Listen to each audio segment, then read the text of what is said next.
వందల కోట్ల రూపాయలు మోసపోయినారు. దీంట్లో పోలీసులు ఉన్నారు, డాక్టర్లు ఉన్నారు.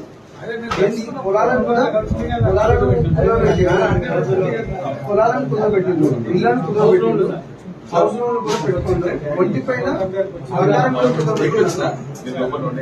అక్కడ గెలిపించింది కూడా కాంగ్రెస్ పార్టీ, అక్కడ ఎమ్మెల్యే కూడా కాంగ్రెస్ పార్టీ. ఇప్పటి వరకు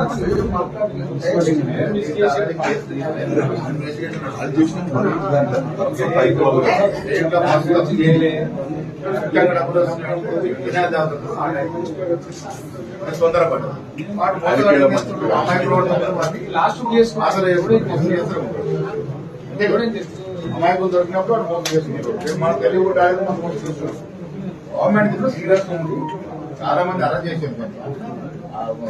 లేడీ మంగళితో పాటు చాలా మంది చేసినండి. సీఎం గా స్ట్రిక్ట్ అయిపోయింది. వేరే కాంప్రమైజ్ కూడా న్యాయంగా ఎవరు కంపెనీ లోపల వేస్తుంది, కొత్తలు వేస్తుంది, కేసు చేయాల్సింది. ఆల్రెడీ 2 సార్లు నడుస్తుంది. కేసు టైం పడుతుంది.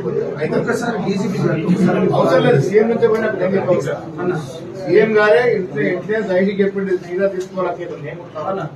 కౌన్సిల్ ఉన్నప్పుడు ఐజీ పక్కనే ఉండే విజయ్ కుమార్ గారు చెప్పింది.